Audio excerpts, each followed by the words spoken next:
one of the things that has really stood out to me that I don't see a lot of other scholars talking about, much less emphasizing, is the fact that it was within the Christian intellectual paradigm that there were two really interesting things. One of them was this passionate religious motivation to know nature better, because there was this idea that we still have in the Christian intellectual paradigm that by learning more about the Creator's creation, by unlocking these secrets of nature, we then learn more about God. So that's where we get this idea of a natural theology, right? So these men, devout Christians who just were desperate to know more about God, and they saw that they could do that through the study of nature.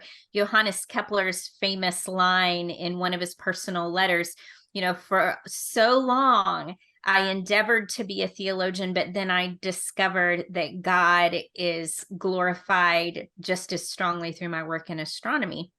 That kind of encapsulates this idea that was such a driving motivator for these great natural philosophers, as they were called back then.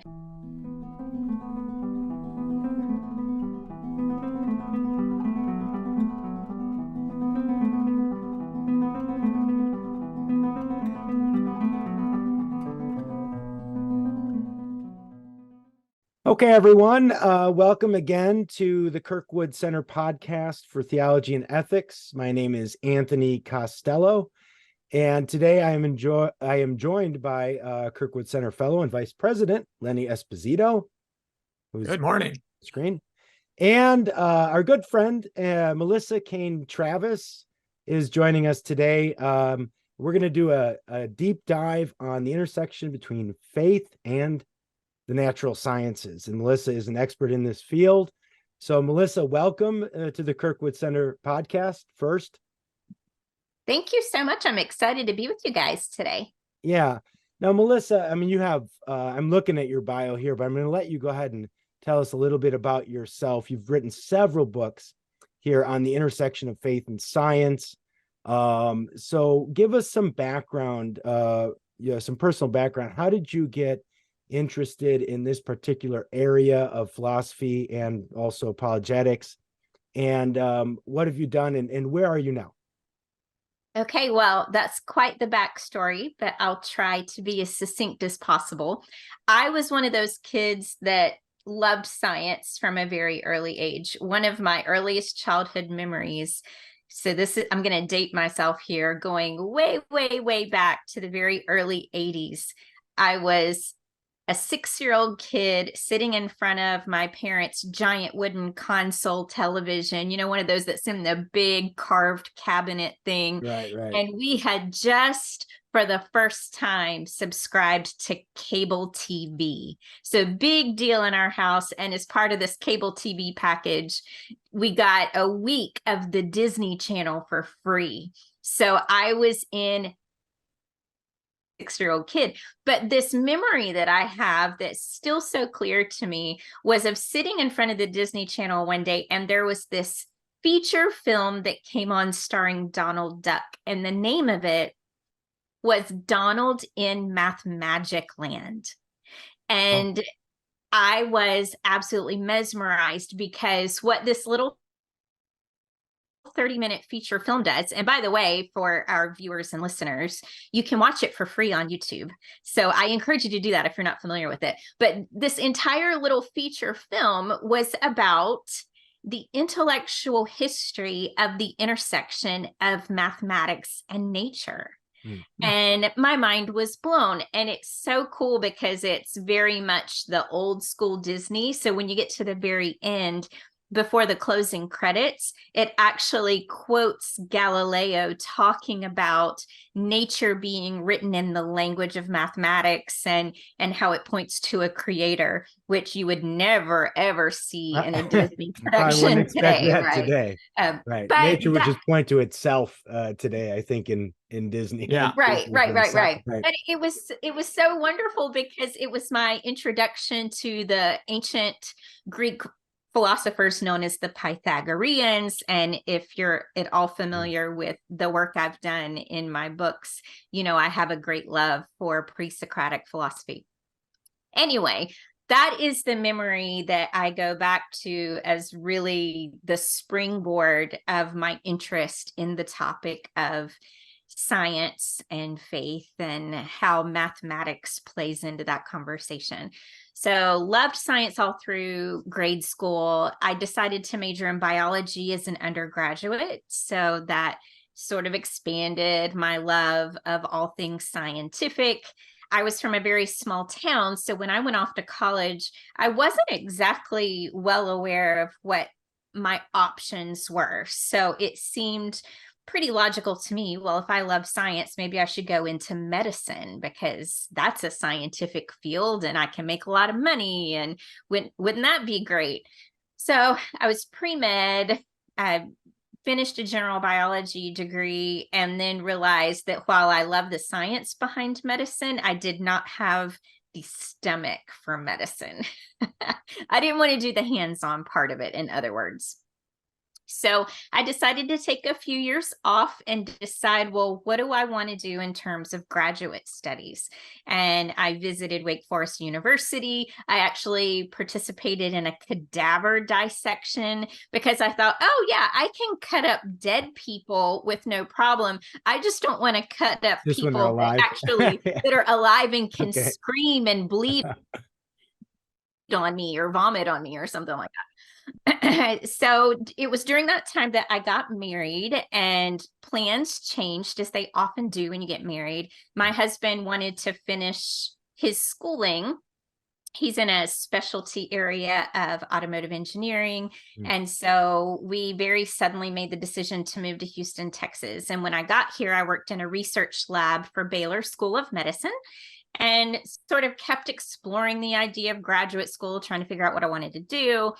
And so I got into the field of biotechnology and pharmaceutical research for several years. And it was during that time that I started to really initiate questions with highly credentialed scientists who worked alongside me in the laboratory, and in an effort to share my faith with them. And what I discovered very quickly, and much to my chagrin, I should say, is that I was ill prepared to have those kinds of conversations. And it wasn't about me not having the scientific knowledge to hold my own in these conversations. Rather, as I look back now, I can realize and point to areas where it was a philosophical deficiency. I just didn't know how to handle the kinds of questions that they would come back with. And I had never even heard of the field of Christian apologetics, actually. So growing up, I was a pastor's daughter. I went off and did a bachelor's degree at a Christian university. And no one ever told me that there was this entire discipline called apologetics. So when I would get hit with questions about things like the reliability of scripture or whatever, I had no good answers. And that resulted in me just ceasing and desisting all conversation about the intersection of science and Christianity, or even trying to share my faith at all with my coworkers. So fast forward a little bit, I became a mom, decided to stay home with my firstborn son, and used that time at home in between diapers and during the nap times and while folding laundry to self-educate in the area of Christian apologetics, but I was really more than anything interested in the areas that dealt with the natural sciences, just because of my natural love of the sciences for my entire life.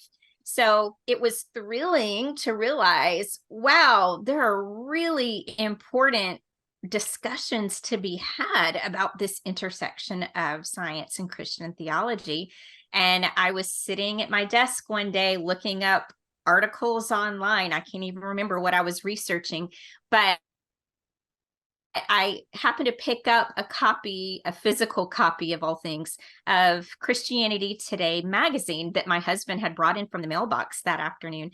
And I was just randomly flipping through it, and I come across this ad for Biola University. Mm-hmm. And I'm looking, and it says, oh, they offer a master's degree in Christian apologetics. Oh, but look at this. They also offer a master's degree in science and religion. And it had a little blurb that told you a little bit about what that degree program was like. And I applied within a week because I knew this is a Holy Spirit thing. This is exactly what I'm supposed to do. They are speaking my language in this program. So got accepted, did the Master of Arts in Science and Religion at Biola, and that opened up a whole new world for me in terms of scholars and resources and academic directions and so forth, and graduated in 2012. That following year, I was recruited to teach at Houston Baptist University, which is now Houston Christian University, where John Mark Reynolds was the new provost. And I had known John Mark from Biola, of course. But I started doing some adjunct teaching at Houston Christian, and that was things like Introduction to Christian Apologetics, and then an undergraduate science and religion course. And it was during that time that I decided I really wanted to do doctoral studies. But I was at a weird place because you really can't do a PhD in the discipline known as science and religion unless you go to the UK. And so I thought, well, I can't do that. I had, by that time, a second son. So I had a 6-year-old and a 3-year-old, and I'm trying to figure out, well, how am I going to continue my studies if I can't move to the UK? And decided that maybe a good fit for me would be a program that was just incredibly interdisciplinary, where I could go in and tailor my research and pull in history and philosophy and theology and the natural sciences. And because of my acquaintance and conversations with John Mark Reynolds, it occurred to me, well, what if I could find a doctoral program that was rooted in the great tradition of the Western world, or the great book studies? And lo and behold, found that there was one, a relatively new one, but fully accredited at Faulkner University in Alabama. And they did it in a hybrid format, just like Biola did, where I didn't have to actually live there, but we still had live classes, and I could just go to campus periodically for delivering papers and so on and so forth. And so it was there that I did a humanities PhD with my emphasis in philosophy. And my dissertation was on the topic of Johannes Kepler and the phenomenon typically referred to as cosmic comprehensibility or cosmic intelligibility. What I really wanted to do with my research was to trace this sweeping intellectual history behind the idea that culminated with Johannes Kepler, for reasons that I elaborate in my recent book. But then I wanted to take those ideas and put them into conversation with contemporary scholars in areas of philosophy and cosmology and so that's as short as I can make it. Yeah, that was great. Of how I got to where I am. Lots of questions, though. Lots of questions. First of all, let's back up a little bit. You were a pastor's kid. Yeah. Actually, guys, let me do this. Okay. Okay, Melissa. I got a lot of questions, though. So I want to back up a little bit. You're a pastor's kid. You're raised in the church. Yes. And you went to a Christian undergrad university. Yes. And then you go into the secular arena, right? You start off by trying to explore different areas of occupation and things like that. And did you understand, or how was it? How did you perceive the accessibility of science and your faith, did you think of them as always being compatible? Were you surprised at the amount of resistance maybe within the scientific community that you achieved, especially someone who's come from the South, where, you're in the middle of the Bible Belt? That's a little bit different than maybe in metropolitan area of New York or LA or something like that. So what was that first experience like? Was it culture shock? Did you first try to understand, or did you maybe not even realize the position people have towards questions of faith? Well, yes, to the culture shock question, but for reasons that didn't really have much to do with science, actually. So my first experience in a secular workplace was a research lab, and it was interesting because I had coworkers from one end of the worldview spectrum all the way to the other. So there was a very traditional Pentecostal, very super conservative lady who really kept to herself. And then there were very liberal Christians who just thought science and faith had nothing to do with one another, basically because they didn't believe half the Bible. Yeah. Unfortunately. They believe too much Stephen Jay Gould is what they believe. Yeah. So the kinds of arguments I would have with those coworkers were about things like Jonah and the great fish, but they would use stories like that to try to discredit the reliability of scripture. And of course, I could not hold my own in those conversations. And then there were atheists in the lab who really weren't even interested in questions about the intersection of science and faith. So it was culture shock for me because of coming from the Bible Belt and for the first time ever being outside of this ideological bubble that I had grown up in. And to answer one of your questions, I had sort of an inkling that there was a perceived conflict between the natural sciences and the Christian faith. And it really stemmed from high school biology class and learning about Darwinian evolution and understanding that there was some debate over this, but not really understanding what was at the root of that debate. And the teacher passed through it so quickly that we may have had one day of class discussion. And so I remember coming home and asking my dad about it. And he had no answers either. His response was just, "Oh, Darwinism's a lie. Move on. Don't worry about it." Little did he know how that would be such a disservice to me. Well, and that's happening right when the Dover issue is starting to, right? Early 2000s. So this is when the intelligent design movement is getting its first crest. Yes. So my first job outside of college would have been in late 1999, and then so these kinds of conversations I was having up through 2002. So yeah, it's exactly that window. It is interesting because and I'm a little older than you, Melissa, for sure. But, similar in the sense of growing up and not really having any access or knowledge. I grew up Catholic, but still the same questions come up at some point about, is there a conflict between faith and science, or other kinds of questions about the Bible, some of its stories and miracles and Jonah and the fish. Inevitably you run across that. And it does feel like a lot of people, myself included, didn't have access to anything like Christian philosophy or apologetics. It just wasn't really something that we knew about growing up when all of these hard questions were starting to almost naturally emerge, right, in the mind of a young person. I mean, we didn't have the internet back then. Well, we didn't, right. And I'm sure we could have went to the library and got some books.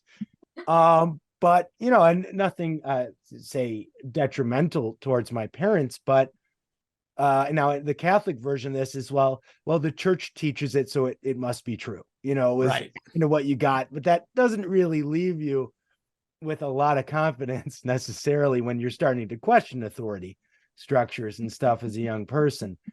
And I remember when I got out here to do the Biola apologetics program, asking one of our common professors, Clay Jones, you know, do you think that there's sort of a revival going on of apologetics? And he's, you know, this was several years ago already, almost 10 years ago. And he's like, yeah, you know, I think there is. And of course, I would say now there definitely is, especially with, you know, the internet. I mean, it's almost now like we have an abundance of resources apologetically. But that's interesting because I feel like everybody kind of has a story like that where they felt as a younger person when these questions were just starting to arise, they didn't know kind of where to go. Yeah, and my awakening, if you will, was, well, I use the word serendipitous, but really, again, this was a total Holy Spirit thing, because I was working in a biotech lab where my only other coworker was a young man about my age who was Hindu. And we had started having conversations about Hinduism versus Christianity. And I was quoting scripture at the guy, basically didn't know what else to do. And I took a lunch break one day, and there was a Barnes & Noble bookstore right across the street from the lab. And I walked over there, and my favorite thing to do to sort of decompress during lunch was to walk through the bargain bookshelves. Remember those at Barnes & Noble? I don't know if they still do that, where you have these 2 rows where all the books are like $10 and cheaper. And I'm just walking through, and right at my eye level, and I'm only 5 feet tall, but right at my eye level is this big brick of a book with a shiny gold cover. And the title of it was The New Evidence That Demands a Verdict. And it had like a judge's gavel pictured on the front. And I'm like, what in the world is that? And I pick it up and read the subtitle, and it talks about evidence for Christianity. So I was 23 that day that I found that book, and that was my introduction to the terminology. So I had never, I'm like, apologetics, what is that? Right. So, yeah, it was a new term for me as well when I first just heard of it. You know, I mean, the first thought was, apologetic. What, you know, and it's funny because everybody says this. What do we apologize? What are people apologizing? Yeah, right. Right. But then, then you know how to get into it. All right. Well, look, so now we got up to speed here on your background. You focused in the area of science, because this is what you had done your undergrad studies in. And now you've got some really awesome books here. I'm looking at some of the titles. Science in the Mind of the Maker, What the Conversation Between Faith and Science Reveals About God, The Story of the Cosmos, How the Heavens Declare the Glory of God. So you've really focused in here on the intersection of faith and science, and the history of scientific thinkers who've also been men of faith. Yeah, men and women of faith. So as you've sort of specialized in this area, give us some sense of where your studies have landed you, as far as like, what are some of the central kind of features, the things that have stuck out about this? Certainly it's a complex history of how the natural sciences and Christianity have fit, or maybe failed to fit together. So give us some of the central ideas behind this intersection. Sure. So when I was at Biola doing my master's, there was a course that I was required to take called Historical Perspectives on Science and Christianity. And that was a watershed course for me, for lack of a better way to put it, because it introduced me to the grand history of science and these wonderful figures who were not only giants of the scientific revolution, for example, but were also men of very devout faith. And as I studied their work, in particular, guys like Copernicus and Kepler and Galileo and Boyle, I realized that it was the deep rationality of nature that really captured their philosophical imagination. And so therefore it captured mine as well. So we're looking at this complex history of thought where you have real people with all of their talents and all of their faults and their preconceived notions, and they're situated in specific times and specific places and specific socio-political climates. And so any attempt to sort of summarize the character of this intellectual history usually winds up portraying something very flat and two-dimensional and thus misleading. So this is a field where even after years of study, being able to sum it up and give just a one sentence, summary of what this interaction has looked like for the past several centuries is not all that easy to do. So we can ask helpful questions. So one of the questions we could ask is, has there been conflict between the study of nature and Christian institutions over the past several centuries? And the answer to that is yes, but. Right. Yes, there have been episodes of conflict, but we need to ask, what was at the root of that conflict? Was this about the church demonizing science? No, that's not what it was about. When you really dig down into the history, you find out that more often than not, you have personal prejudices involved, fights between people over authority, and then, different philosophical positions, but not, we have this established scientific fact that's diametrically opposed to this core Christian doctrine. That's not what we see. We see lots of complication, and we see lots of lack of humility, especially in our infamous episodes like the Galileo affair. That's the one everyone thinks of when you hear the phrase science and faith conflict, right? We had James Unguriano on, and he's written several books on the conflict thesis of Draper and White, and we went into detail on the Galileo affair. Good. And it's just not as cut and dry. I mean, it's one of those, it tends to be one of those myths for atheists that you can kind of play off of, but it's extremely complicated history.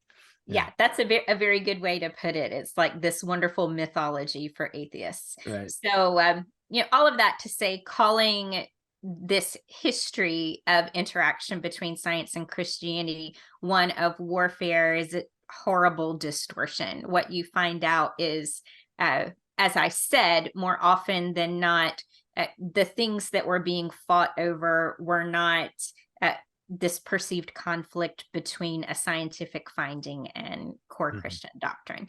But then we can ask other questions, and this is one that can get kind of sticky, and it's the question of whether Christianity actually gave rise to modern science in the West.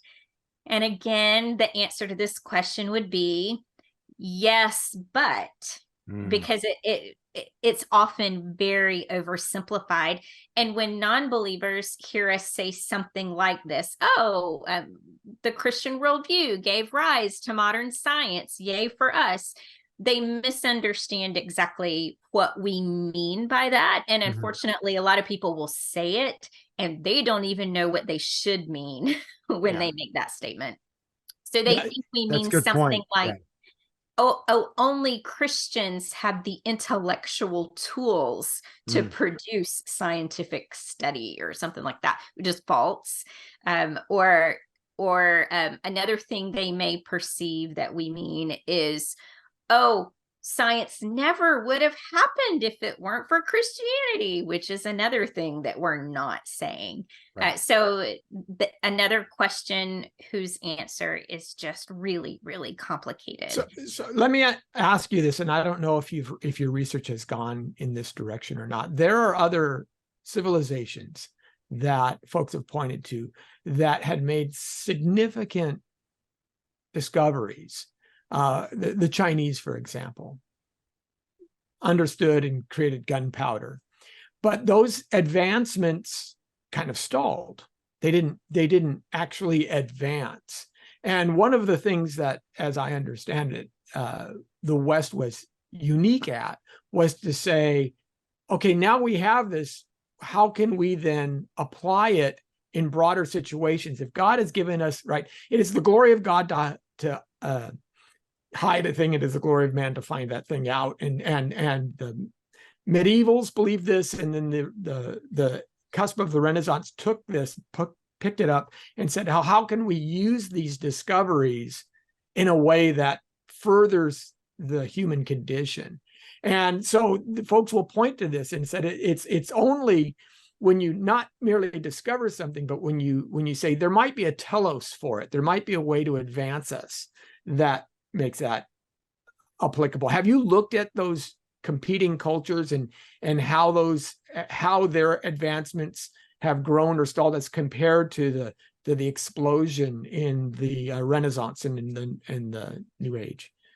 Yeah, it's a fascinating story. And I have indeed done quite a bit of research in this area. And one of the things that has really stood out to me that I don't see a lot of other scholars talking about, much less emphasizing, is the fact that it was within the Christian intellectual paradigm that there were two really interesting things. One of them was this passionate religious motivation to know nature better, because there was this idea that we still have in the Christian intellectual paradigm that by learning more about the Creator's creation, by unlocking these secrets of nature, we then learn more about God. So that's where we get this idea of a natural theology, right? So these men,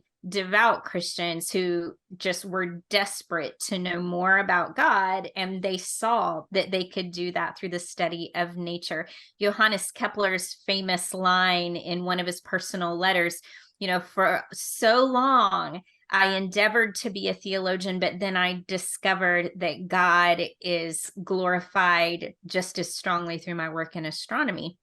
That kind of encapsulates this idea that was such a driving motivator for these great natural philosophers, as they were called back then. So that's one thing. You have this deep spiritual motivation to do more science. And then paired with that, you have this idea, not only is nature rational because it comes from a rational creator, but our aesthetic sensibilities about the structure of nature. And what I mean by that is we pursue elegance and order in our, what we would now refer to as hypotheses. Of course, they weren't using that word back then. I'm talking about the era of the scientific revolution. But they expected truth in natural philosophy to be the more elegant and beautiful and logical, rather than the messy and incomprehensible. One really good example of this is the work of Nicholas Copernicus. So Copernicus, he didn't suggest heliocentrism because some new data had come along that made more sense of a sun-centered universe as opposed to an earth-centered known universe, I should say.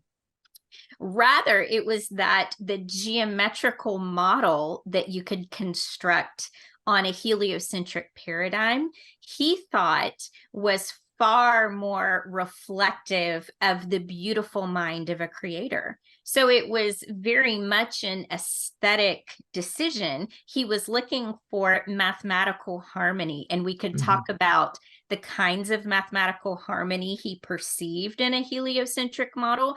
But then we get to Kepler, and I could tell you a very similar story about Kepler's discoveries that were rooted in this aesthetic sensibility. So these men were convinced, well, what appeals to me most strongly aesthetically is, of course, going to reflect what would appeal to the creator aesthetically, because human beings are made in his image. And so they thought, not only can I can I pursue knowledge of the creator? But because I'm made in his image, I am uniquely equipped to do natural philosophy, what we now refer to as the natural sciences.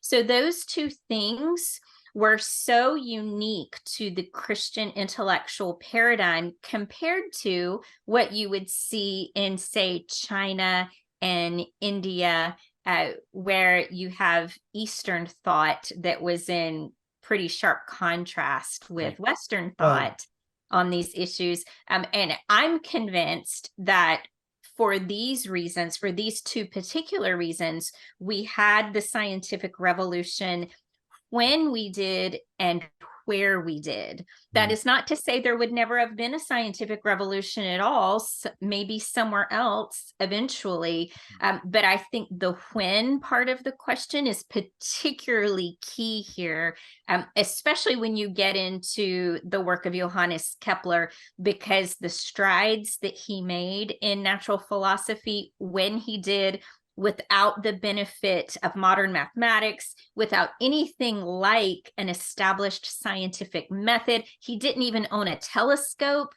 So his pursuit of knowledge about the natural world was very much rooted in the aesthetics of mathematics. And he was passionate about that because of his beliefs about the creator and what kinds of creatures we are, namely being made in God's image. Well, that was a wonderfully spoken. You got a lot in there, and I want to get to Kepler next because I know you have a special affection for him as a thinker and man of faith as well. But before we get to what is the topic of your most recent book, I want to ask a couple. I want to make maybe one more suggestion about another possible criteria or motivation, theological motivation for why modern science took off when and where it did, which would go back to the very Jewish Old Testament idea that nature is not imbued itself with divine properties, right? That there is a transcendent creator, and that nature is not imbued with animistic spirits of its own or innate forces that have to be sort of potentially themselves worshipped or honored as if divine. And that this was also perhaps one of the reasons why it became possible to do science, because where there's maybe a sort of reverence for God's creation, there's also an understanding that the creation is not God, and therefore you can investigate it. It's not infinitely mysterious. There's knowledge that can be attained there, and you're not going to upset any of the sprites or the nymphs or the naiads if you go ahead and look at the structure of the rock, something like that. But any thoughts on that? Or Oh yeah, for sure. So Galileo and Kepler and then Isaac Newton, they were all concerned with figuring out mechanical cause and effect in the universe because, as you said, they were getting away from this idea of animism. And sometimes this phrase world soul is used to talk about, there being spirit infused into things propelling them. That phrase world soul, to be clear, is used in a couple of different ways in this old literature. So it really depends on who you're reading as to what they meant by that. But as you follow the trajectory of Galileo's career, of Johannes Kepler's career, you can see they were really after naturalistic explanations for the phenomena that they observed. Right. And so I would agree that that was very much a part of the birth of modern science in the West, as they were, trying to get away from this deified nature. Right. Yeah, which I think pushed back against now these days, especially this idea that this was a tragic move, right? In the history of the sciences, to see nature as something that isn't imbued with its own spiritual powers. But that's maybe for another time. But go ahead, Lenny. Yeah. Well, I just thought it was interesting because, for example, the whole myth of Galileo dropping the cannonballs off the Tower of Pisa, which I guess if you look at it, nobody's actually found anyone who's testified to that. That seems to have grown up out of whole cloth. What Galileo did do, though, was he dropped 2 different balls down an inclined plane to show the acceleration force of gravity is consistent. And as I understand it, we're still talking the 1500s, not that long ago. But even at that point, people weren't like, oh, the math equations are great, so I believe you. It was, no, you showed me physically. You actually had a physical representation, a demonstration. And because I could see it with my own eyes, that was where the value was. And that's why I'm fascinated, because what Kepler did when he created his understanding of elliptical orbits, it was actually, as you say, it was a more beautiful solution mathematically. And so even though Galileo is slightly before Kepler, they're basically contemporaries. Kepler is relying on this beauty to help make his case. And I find that fascinating. So Yeah. Kepler said that God was the supreme font of geometry, or fountain of geometry. He just reveled in the beauty of the mathematical modeling.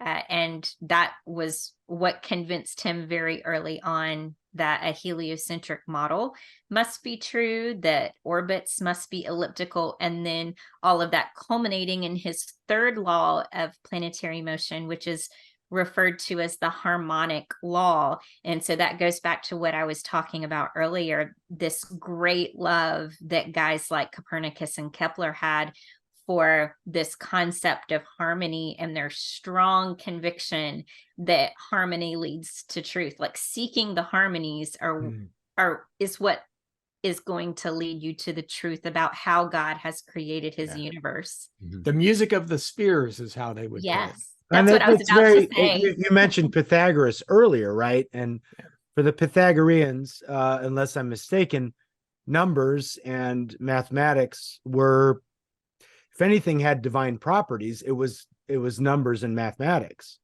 Yeah, right? yeah. So the Pythagoreans thought that the number 10 was divine. Yeah. So the term for it was tetractys, and you see it. You can look at Raphael's famous painting, The School at Athens, and down in the left lower quadrant is a portrayal of Pythagoras, and he's marking on a slate with chalk, and you see this triangular arrangement of little tick marks, like 1, 2, 3, 4, which added all together make 10. So it's a wonderful artistic representation of this, this deifying, I guess you would call it, of the number 10, regarding it as something divine. But the Pythagoreans were a weird little group because they had a thing with beans that was interesting. Oh, yeah. So as legend has it, part of their cult was a lot of dietary prohibitions. Yeah.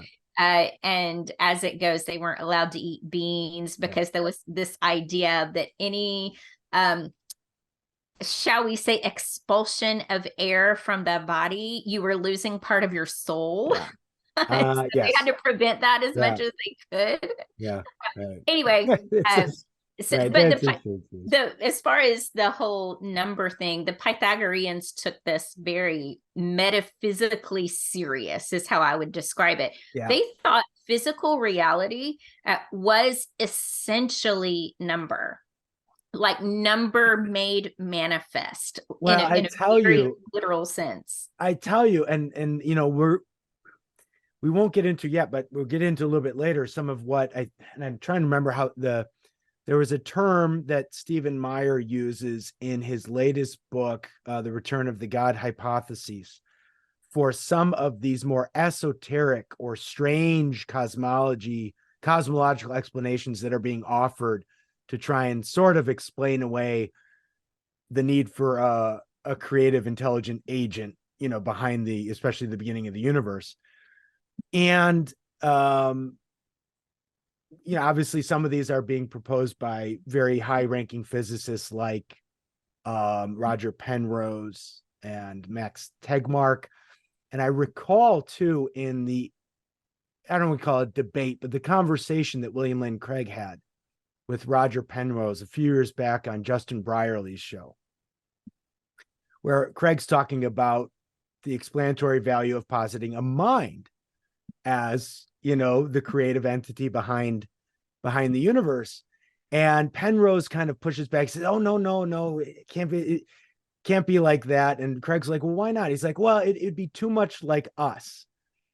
And Craig responds really fast, well, what if we're like it? This is a great response. But in that interview, as I was sitting there listening to Penrose, I'm like, it's almost like he's a Pythagorean. It's got to be a number or an equation that is the ultimate reality. And I wonder, it's because once you posit a mind, it's personal. Yeah. And nobody wants to, nobody wants that personal God to put his foot in the door, right? But an equation or a number, a series of numbers or something, it's impersonal. It doesn't make any demands, but it's sort of transcendent, right? It's universal. And so it was just funny because I think we have some modern day Pythagoreans, maybe sans the beans, but as far as maybe their relationship to numbers. So Max Tegmark, for sure, I would describe him as sort of a Pythagorean Platonist, because he has gone as far as to say all of reality is simply the outworking of one grand mathematical equation. And he means that very literally. He's not just talking about this idea of a theory of everything or a grand unified theory of physics where we work out all the math and everything's coherent. He literally means that everything is mathematics, that the world that we experience, this world we think is tangible, is all just a manifestation of a mathematical equation. And how he gets from abstract objects to concrete objects, there's no explanation. Right. It's just mysterious. Right. It's just mysterious. The creative. Well, how does he get from causality? Well, not only that, just awareness, just attributes of mind. You can't reduce them to mathematics. Right. Identity and awareness by itself, it doesn't work. Yeah. But it does show that mathematics has some of these transcendent properties, and that, the Greeks realized them fairly early. And which is interesting then, because then when we get to the social construct theorists, Hegel and everybody after, then you want to downgrade mathematics as well to something just like a production of human minds, arbitrary production of the mind and societies that minds live in. But right. And for that reason, I can be, and we should all be, incredibly grateful to guys like Tegmark and Penrose, because at least they're arguing for the real existence of mathematics as, not human invention. It's something that we discover rather than something we invent. Yes. And right. Yeah, and that's part of a really wonderful cumulative case for a creator. Yeah. They're just placing the transcendence on the wrong thing. Well, the transcendence is they're getting right, but they're not going far enough. That's true. That's a good point. I wanted to back up briefly because something struck me when we were talking about the apparent conflict between faith and science. And I wonder, because you talk at a lot of churches, you talk at a lot of conferences, so you're a teacher, right? So I know you've engaged with a lot of folks in the church, a lot of young people. I wonder, simple question, do you think that the fact that there's this kind of myth out there that there is this great conflict and it's been going on for hundreds of years, between faith and sciences. Is that what maybe is in part turning a lot of Christians off from getting involved and learning about science? You know, that, Yeah, this is confident. Well, we just have to choose, right? He's one or the other. I mean, if you feel like that's part of the problem, maybe? I think it plays into it for sure. And I will also say a lot of the avoidance of the sciences on the part of Christians, even Christian parents discouraging their children from careers in the natural sciences. I mean, this fear runs very deep, this fear and aversion, I guess I should say, to be fair. So some of the historical conflict myth plays into that. Some, I think a lot more of it is the contemporary debates within the church about how extraordinarily I need to be fair. Okay. I need to be fair. These in-house debates about things like evolutionary common descent, the age of the earth, the age of the universe, so on and so forth. There is just this idea that's far more pervasive than I wish it were, that there is just no hope for a Christian entering the field of science. Yeah. Because we have our science and the secular world has their science, and never the two shall meet type of idea. And so I could go on and on and on about all the pitfalls that have resulted from that mentality. But I think there's a lot of that at play. And so you end up with a lot of Christians who are not philosophically or scientifically astute enough to recognize really poor arguments. And so it self-perpetuates within the church. And one of my big passions is to just help believers, especially, gain some philosophical clarity on what's really at stake and what hills we really need to die on and which ones we don't, because when we can get straight on those two things, we can actually have productive conversations, rather than shutting down the dialogue before it can even get started, and also encouraging people. We really, really need strong believers in scientific fields. I mean, if nothing else, then to interact with the ethical questions involved with some of the cutting edge technologies. We really need people who understand how to think Christianly about these kinds of things. And we can't just withdraw.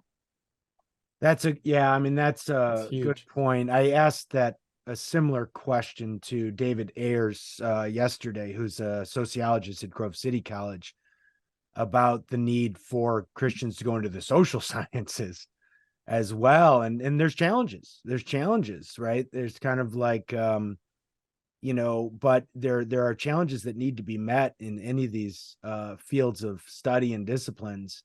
And if Christians aren't going in there, then we're not part of the conversation, and we're also not we're not really, I don't think, helping develop a robust Christian worldview. Right. Yeah. The problem is, science, and again, even the term science is so notoriously hard to define, but I tell people that science is first of all, it's a process. It's not an end. And that science can tell us how to do something. It can never tell us if it should, right? So science can tell you how to clone a human. It can't tell you if you should clone a human.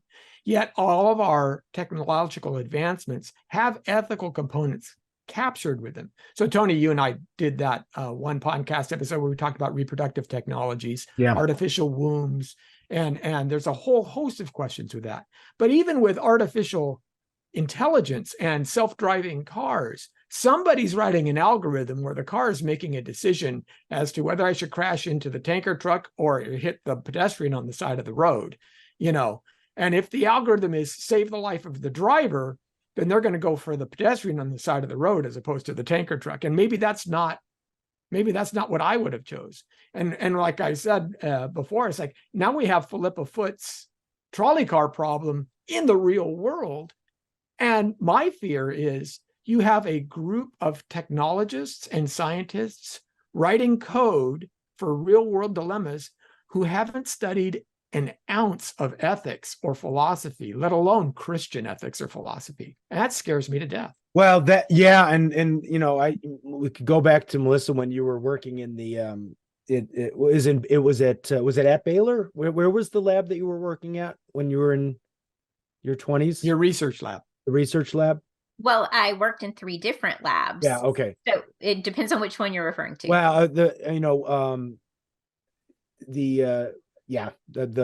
I was thinking of some of the scientists that you would have been interacting with, and what was there, there's been a disconnect between philosophy and science, generally speaking, which would include moral philosophy.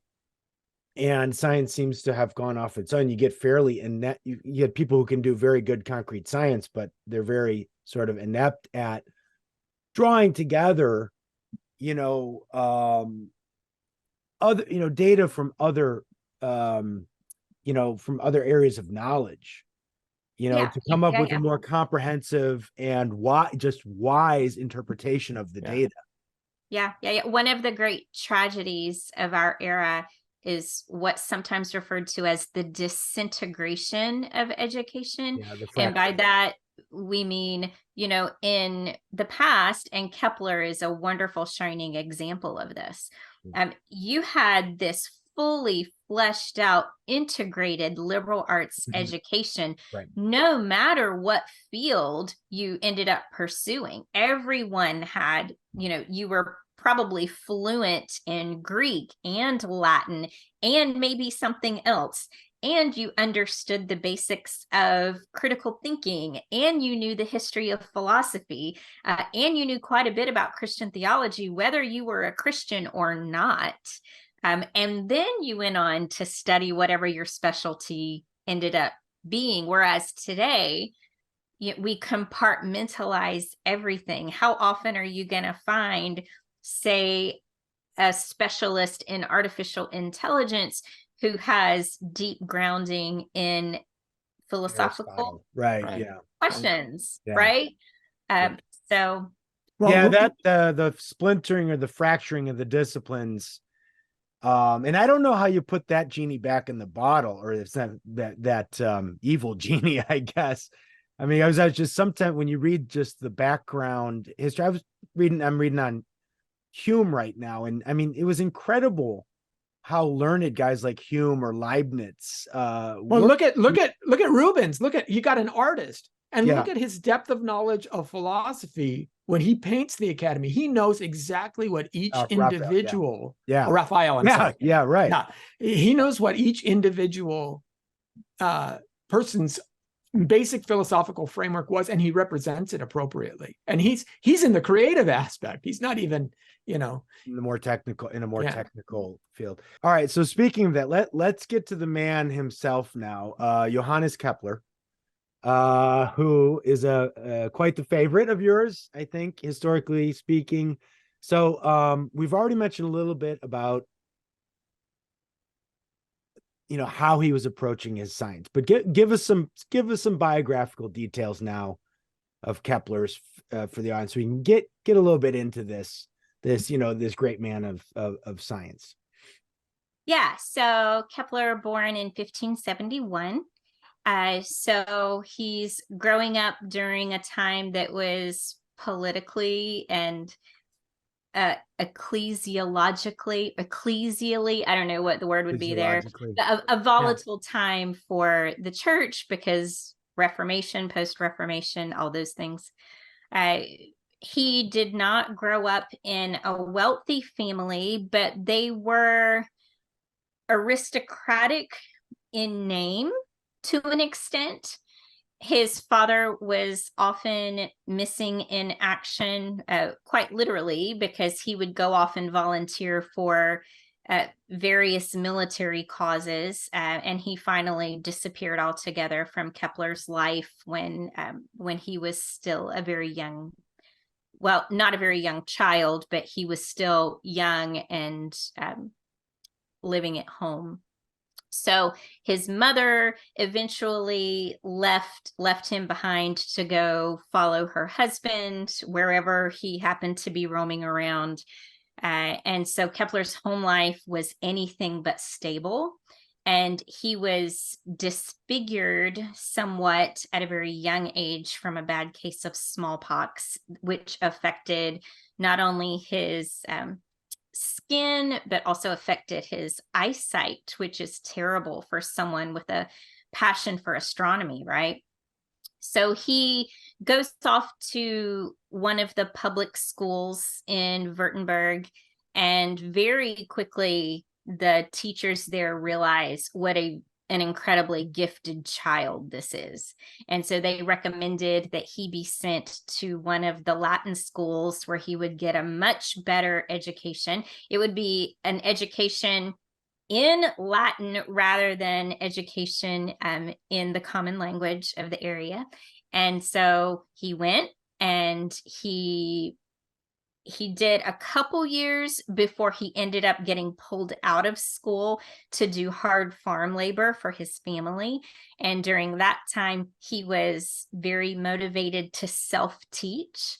And so he studied on his own as much as he could. I mean, it's heartbreaking to think about this kid, doing his best to keep up with his learning while he's having to do farm labor. Eventually makes it back into school. He's a little behind, catches up quickly, goes on to one of the, what they called the lower seminaries in the area.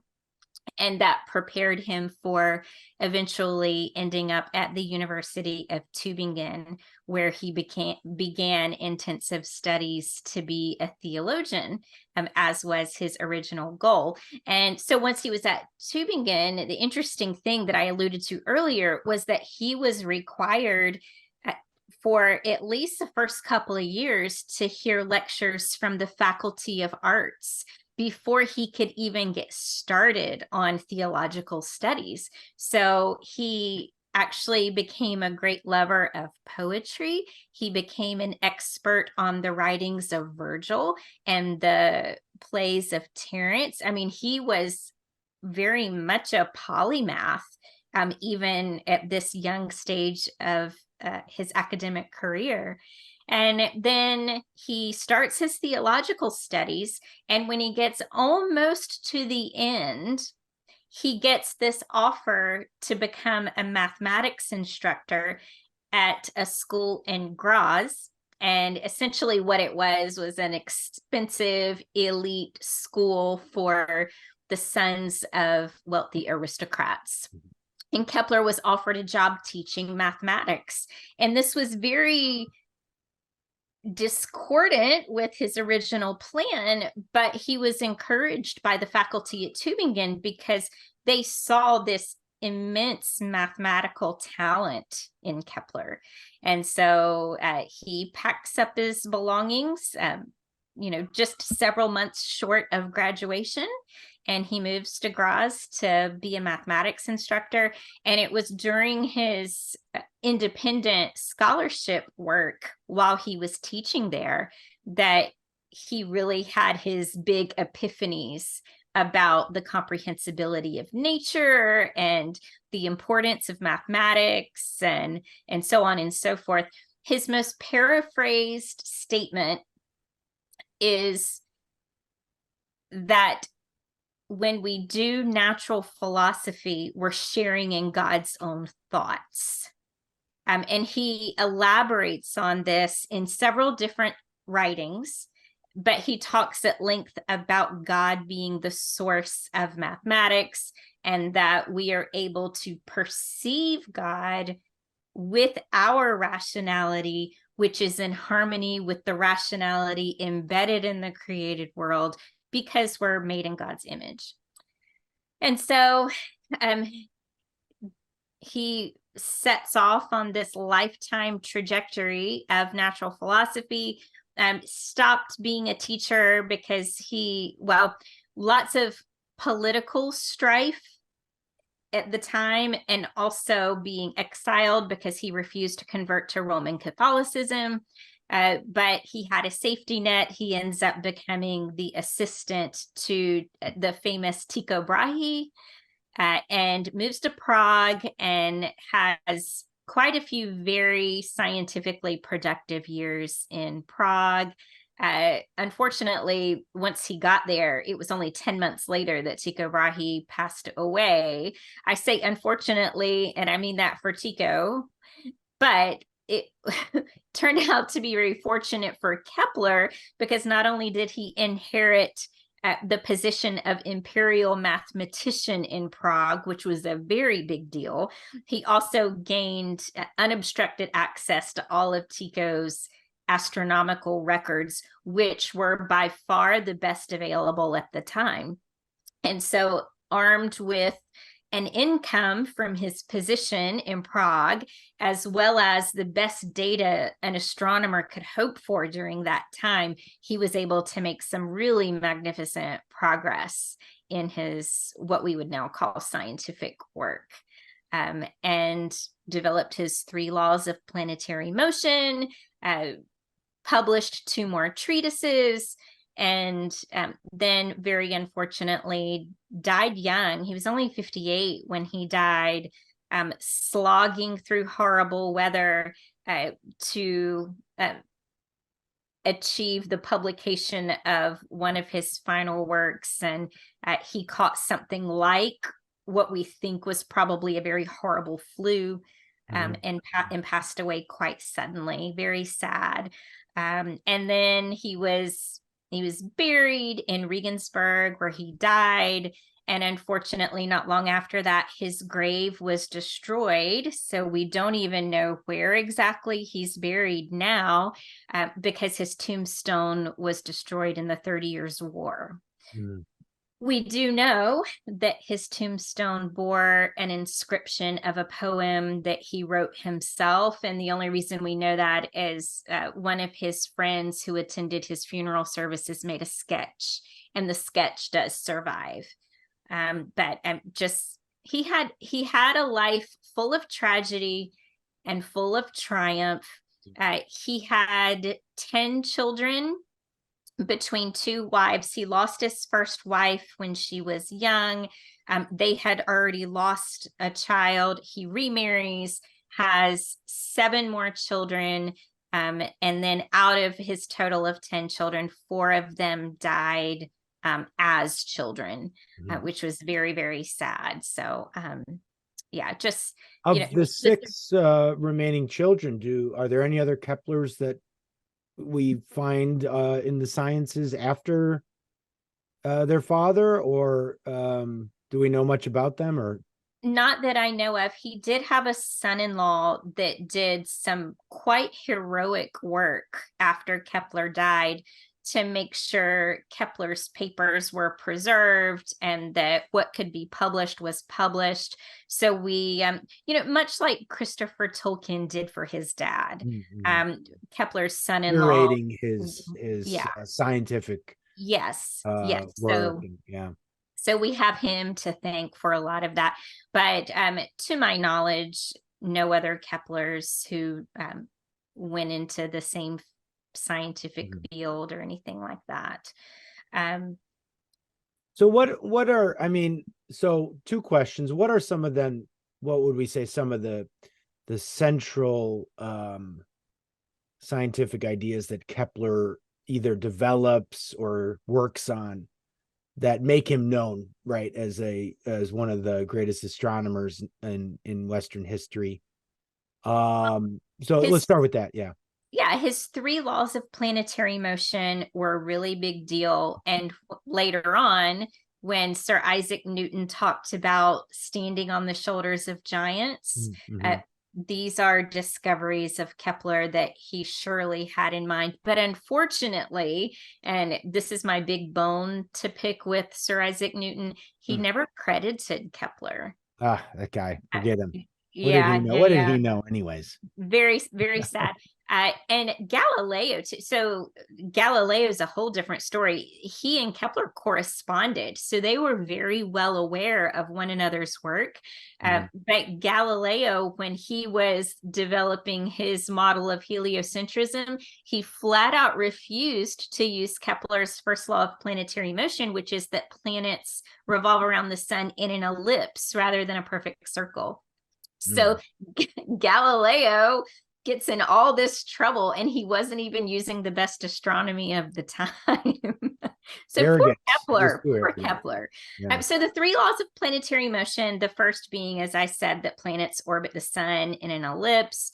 The second law of planetary motion being that when a planet revolves around the sun, it sweeps out equal area in equal time. So like if you imagine the diagram with the sun and then the ellipse going around it and the planet moving in the ellipse around the sun, if you connected a string from the sun to the planet, the interesting thing about it is the sun is not at the very center of the ellipse. It's off to one side. We call it being at one focus, right? So as the planet goes around, as it gets closer to the sun, it speeds up. And then as it gets further away from the sun, it slows back down.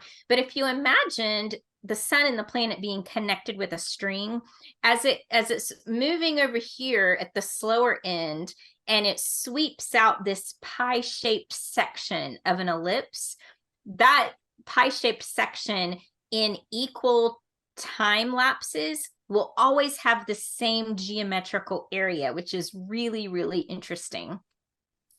It's a whole lot easier when I have a whiteboard to show you what I'm talking about. Right.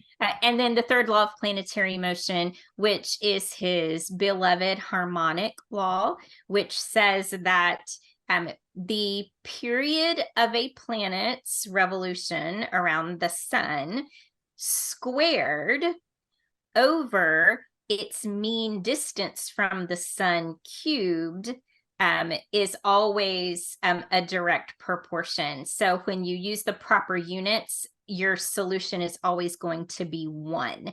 And it works out the same way no matter which planet you're talking about. And it was for that reason that Kepler saw such a cosmic harmony. He's like, this mathematical equation works for every single planet in the known universe of the time. Right. So those three laws. And then he actually did some groundbreaking work in the field of optics. So it seems like all of these guys were also, well, I mean, it makes sense because they're trying to come up with instruments. Right. See to see the heavenly bodies better, right? Yeah, so we all talk about how, Galileo, he crafted these telescopes, not the original inventor, by the way, but he crafted these successively more powerful telescopes. But it was actually Kepler who developed the mathematical optical theories that were instrumental, no pun intended, for the field of optics going forward. Because Newton, I mean, and I think some of even the political philosophers, I think, I want to say Locke, but there was a fascination with optics. And at the time, every history of philosophy book I read, right when you get around this time, there's just this, everybody's got a book or a treatise or an essay on optics. Yeah. So fascinating era, to be sure. What about him personally? Do you find so special, as you've researched Kepler? Oh, I could talk at great length about that. Yeah. So many things. One that I'd like to point out that's not often discussed because it's not very widely known is what an enormous ecumenical heart Kepler had. And he suffered for it. So he refused to convert to Roman Catholicism during the Counter-Reformation, which cost him greatly in terms of income and career. But even though he identified as a Lutheran, there were certain parts of the Formula of Concord that he could not affirm. And for that reason, although he remained in the Lutheran Church for his entire life, he was never allowed to take communion. So in practice, he was excommunicated from the very church that he identified with, because he just could not get on board with things like predestination. So one interesting thing, and this is one of my laments as a Kepler scholar, that I don't know enough Latin or German to be able to read the catechisms that he authored to teach his own kids about Christian theology.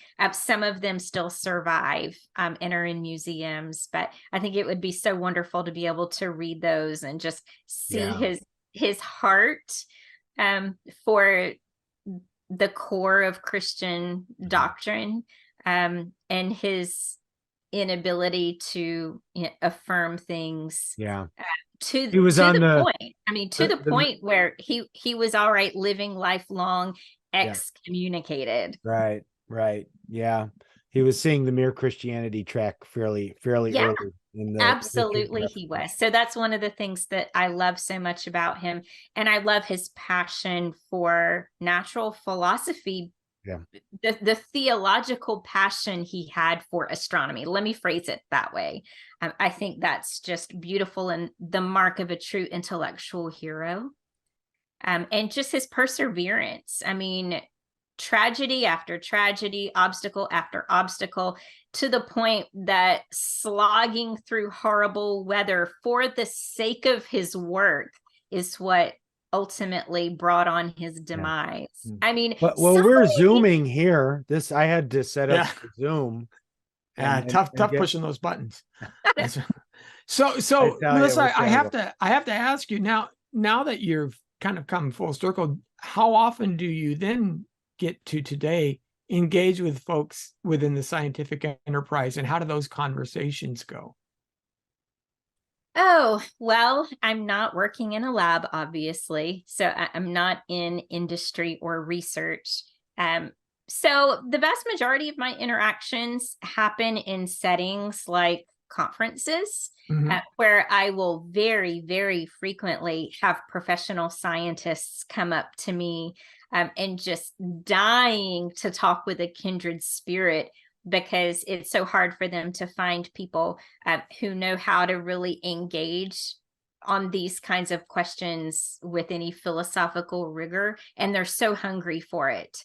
And so one of my passions related to this is to really help to educate ministry leaders and pastors on these kinds of conversations, and help them promote education within the walls of the church. But I'm like, you guys, you have professional scientists here who need to be able to have evangelistic conversations in the workplace.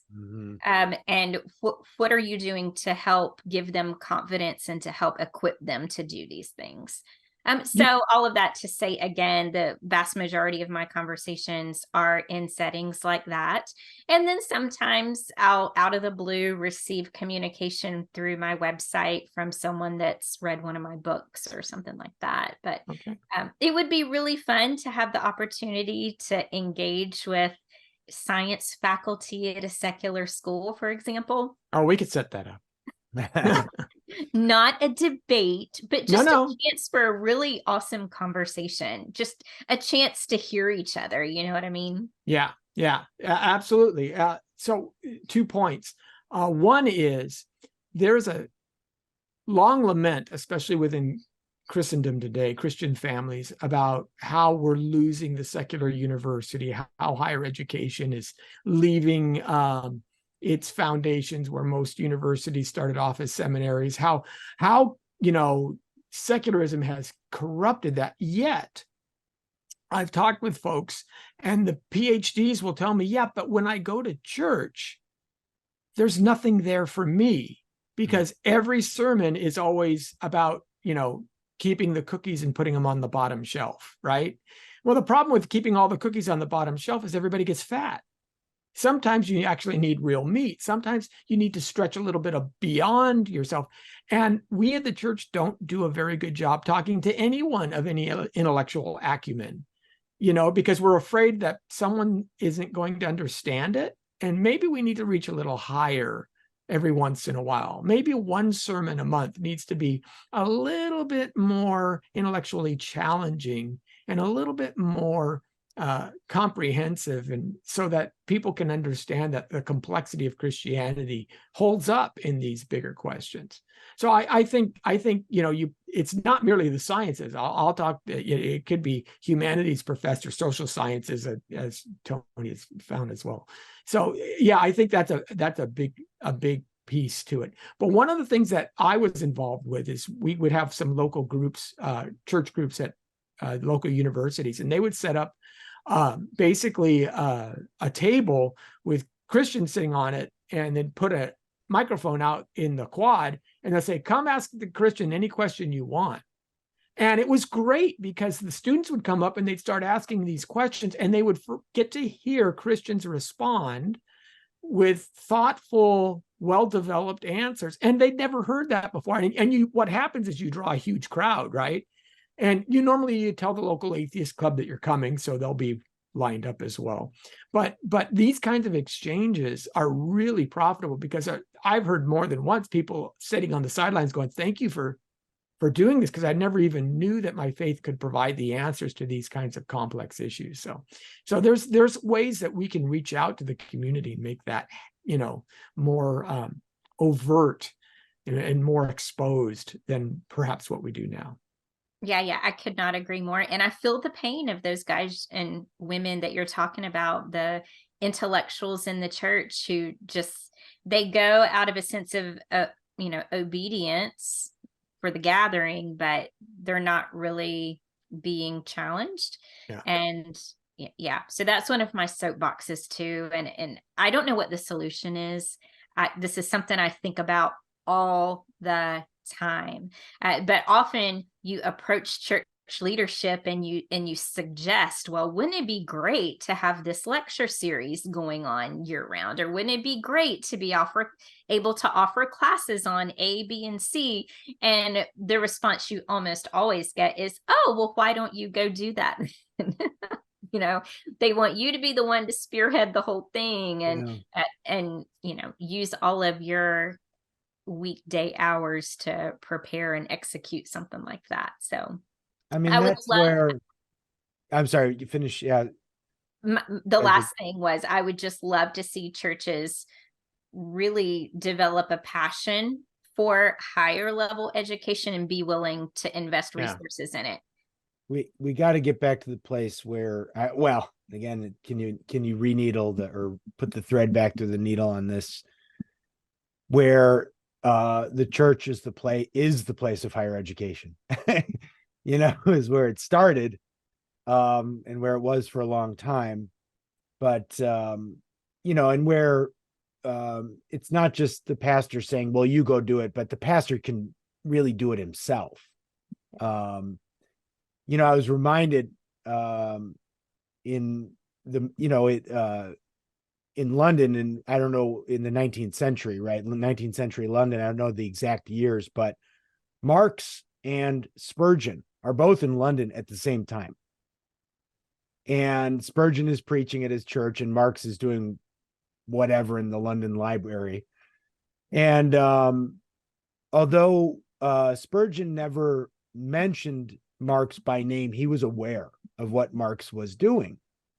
And he was already countering Marx's thoughts from the pulpit, from a Christian worldview. And, you'd want that's kind of what you'd want. You kind of want the guy who knows who are the big thinkers in the culture right now, who are doing things that are antithetical to the Christian worldview, and who can engage with them in real time. Absolutely. Yes. And who's going to be responding to Max Teg? What pastor can be responding to Max Tegmark's, Platonic realism about mathematics? And it's just, we're not there. We're not there to be. I have a dear local friend who is a pastor. He's currently not senior pastoring a church. Rather, he's doing contract work for various churches. And he was actually the very first pastor. So years and years ago, he was the very first pastor to empower me. Can I use that word? To empower me. Yes, in the right way. Teach an apologetics course within the walls of the church. I was the only female teacher at the church, and I got some flack for it. But I'm telling you about this guy because I so admire his desire to do exactly what you're describing. Yeah. And he realizes the deficiencies in his education, but he's now set off on a whole wonderful trajectory of self-study to fill in those gaps. And just a few months ago, he emails me and says, I need you to teach me Nietzsche, because I know it's relevant to this sermon series I'm about to give. And I'm reading and I'm not understanding. Please teach me Nietzsche. So I did. And then the sermon series was fantastic. And I was just so proud of him for realizing I've got to bring in real, solid intellectual history into the conversation. Yeah. No, I have my pastor's like that. I mean, this was my pastor here in LA County.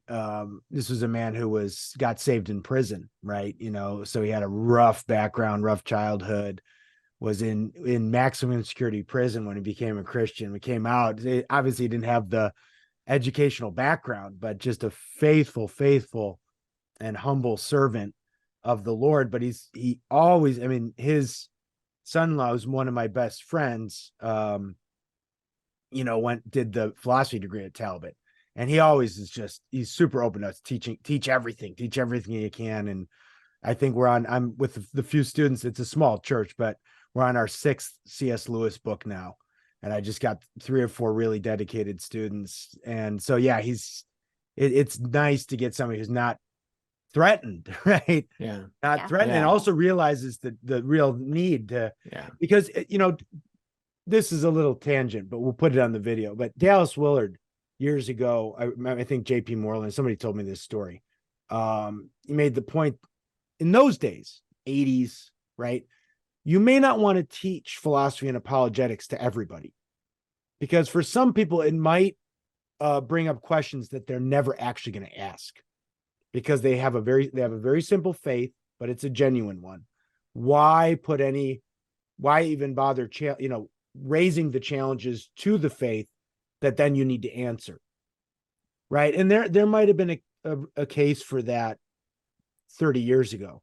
But I'd say now, given the internet, given the flow of information, even grandma, who's been a faithful Christian in the church, she's in her 60s, it's hard to avoid the conversations. It's hard to avoid the challenges, especially now that we've moved from the challenge of the natural sciences against the Christian world to the challenge of the social sciences, right, against which then really just play out in the streets. So we have to be educated in all of the areas to the best that we can. I mean, and I would say that, if you're an individual who's going to a church and say, well, I don't have a lot of resources to draw from, or if you're a pastor who's going to a church and saying, I don't know, reach out. That's one of the reasons why we exist. Is to reach out. We can help you. You don't have to plan it all yourself as a guy who's working 9 to 5. We are a ministry that helps come alongside, and we'll do these. We'll plan a conference or an event, or at least get your feet wet, get your taste buds stimulated for what this looks like, what this feels like. And it may change minds, we may not be able to set up camp for a year, but we can do something. We can help you, walk with you in some way. So yeah, absolutely. So Melissa, I thought maybe we'd springboard to Einstein, but I think we'll leave Einstein. I think we talked about Tegmark a little bit and some of these modern cosmologists. I hate to come off of this down from Kepler. I feel like, would be, stepping down into the muck of modernism and postmodernism after this great late medieval figure, great thinker.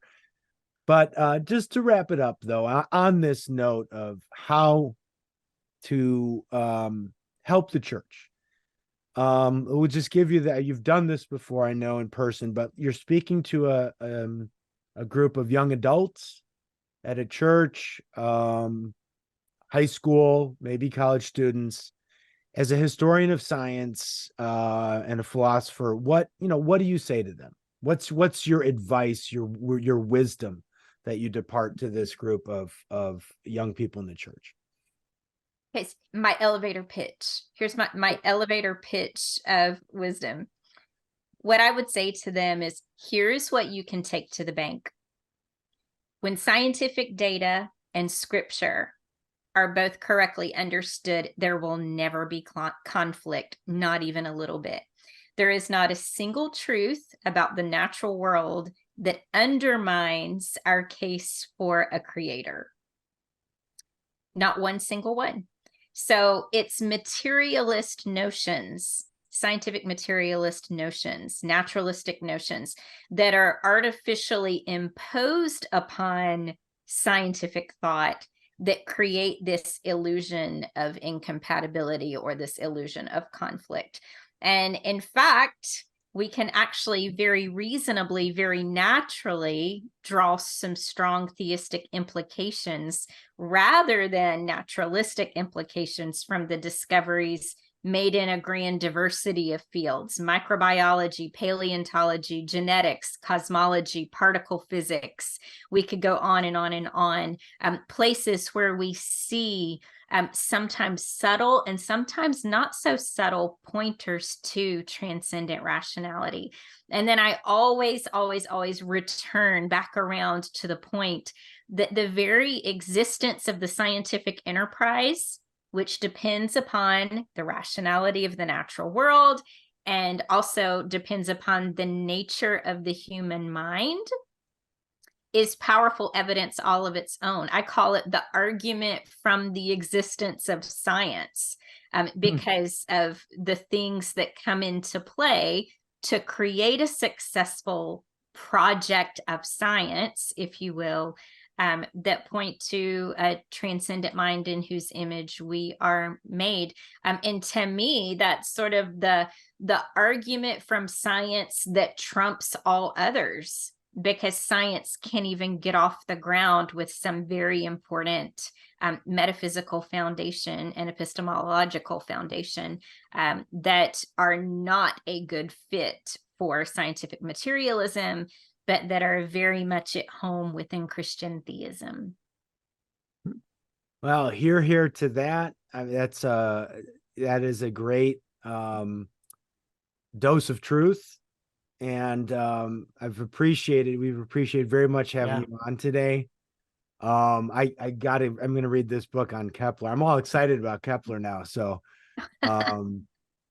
so thank you so much for being on the podcast. We certainly will have to do it again. We'll have to dig into some details on some other topics, but we really appreciate you taking the time. Oh, it was my great pleasure. This was a wonderful geek out for me today. Yeah. That's what we try and do. That's it. Try and geek out. That's it. Thanks so much, Melissa Cain Travis, and we hope to see you again soon. Thank you.